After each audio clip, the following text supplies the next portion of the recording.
मित्रांनो नमस्कार. ॲडव्होकेट प्रवीण वाघ या यूट्यूब चॅनलमध्ये आपल्या सर्वांचे स्वागत आहे.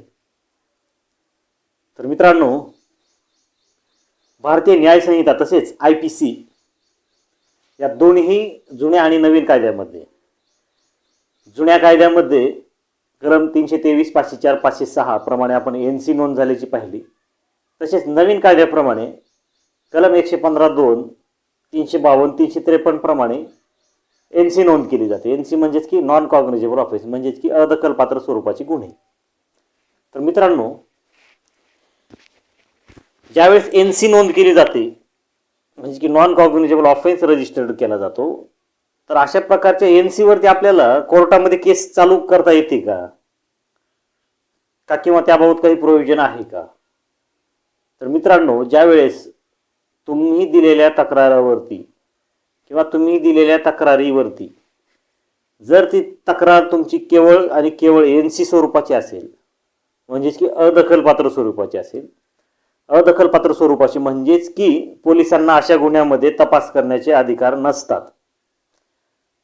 त्यावेळेस मित्रांनो पोलीस तुमची NC रजिस्टर्ड करतात, NC नोंद करतात. त्या NCची कॉपी, त्याची प्रत तुम्हाला देतात आणि ते तुम्ही न्यायालयात जाऊन दाद मागा असं म्हणून आरोपीवरती जास्तीत जास्त 107 CRPC नुसार जुन्या कायद्याप्रमाणे आणि नवीन कायद्याप्रमाणे जे काही कलम असेल त्याप्रमाणे कारवाई करून पोलीस त्यावेळेस मोकळे होतात.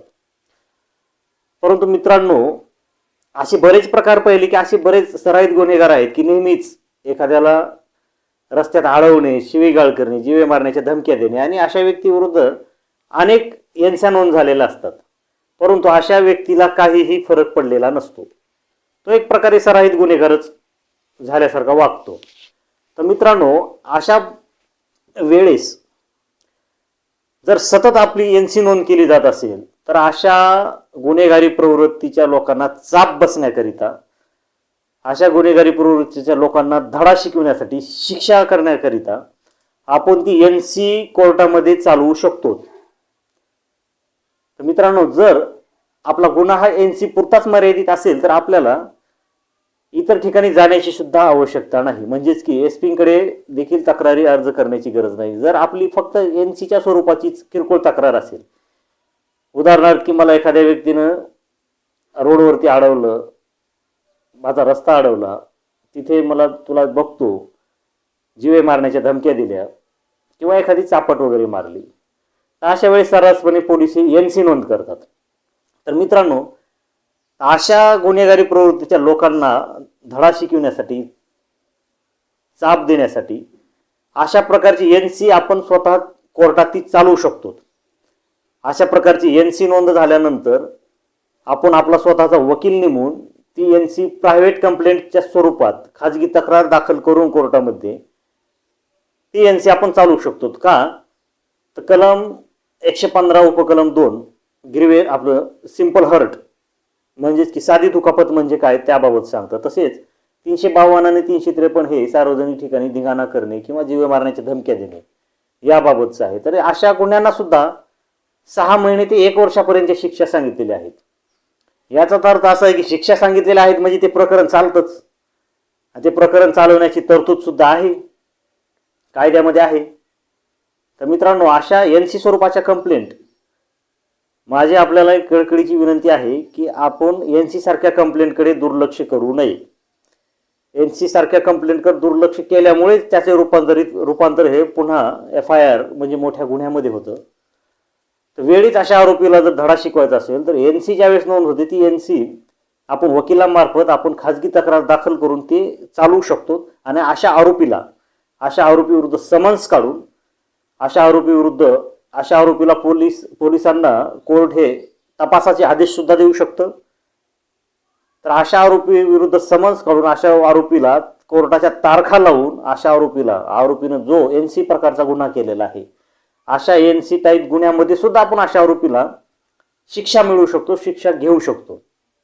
तर मित्रांनो, केवळ NC झालेली आहे म्हणून या गोष्टीकडे दुर्लक्ष करायचं नाही. NC झाली असेल तर NCची ती प्रायव्हेट कंप्लेंट करायची, त्याच्यात न्यायालयाला वाटलं तर मानले न्यायालय त्याची योग्य ती दखल घेतं. दखल घेतल्यानंतर अशा आरोपींना समन्स बजावणी होते, अशा आरोपींना समन्स नोटीस निघते. तसेच अशा आरोपींची जुनी CRPC 202 प्रमाणे इन्क्वायरी सुद्धा होऊ शकते. इन्क्वायरी रिपोर्टमध्ये अशा साक्षीदाराचे जबाब सुद्धा अशा केसेसमध्ये घेतले जाऊ शकतात.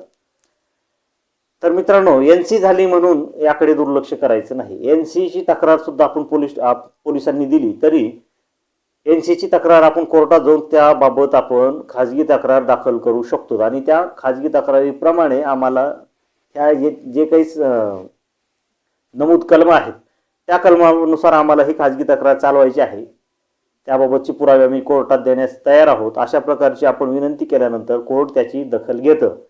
म्हणजेच की मित्रांनो, केवळ NC झाली म्हणून दुर्लक्ष करायचं नाही. अशा दुर्लक्ष करण्यानेच आरोपीची हिंमत वाढते. अशा दुर्लक्ष केल्यामुळेच आरोपीचे मनोबल बळावतं आणि अशा प्रकारामुळेच पुढील गंभीर गुन्हे होतात. त्यामुळे मित्रांनो, एक लक्षात ठेवायचे, NC जर झालेली असेल तर ती NC सुद्धा आपले खाजगी वकील लावून ती NC सुद्धा प्रायव्हेट कंप्लेंटद्वारे ती कोर्टामध्ये आपण चालवायची असते. जर आपल्याला पुढं गंभीर गुन्हे किंवा गुन्ह्यांच्या बाबत आपल्याला जर त्रास सहन करायचा नसेल तर अशा बाबतची आपण NC योग्य त्या वेळेत कोर्टात दाखल करून योग्य त्या आरोपी विरुद्ध त्याला कोर्टाच्या कचेरीमध्ये कोर्टाच्या तारखामध्ये अडकवणे ही पण खूप मोठी त्या आरोपीसाठी शिक्षा असेल. तर मित्रांनो, थोडक्यात आज आपण NC म्हणजे काय, NCचे गुन्हे हे कोर्टात चालवता येतात का, की केवळ NC वरती आपल्याला कोर्टात तक्रार दाखल करता येते का, व त्याबाबत कोर्टाला शिक्षा करण्याचे अधिकार सुद्धा आहेत का, तर हे पाहिलं. तर मित्रांनो, आजची ही माहिती कशी वाटली, जर ही माहिती आवडली असेल तर ॲडव्होकेट प्रवीण वाघ या YouTube चॅनेलला आपण सबस्क्राईब करावी. धन्यवाद.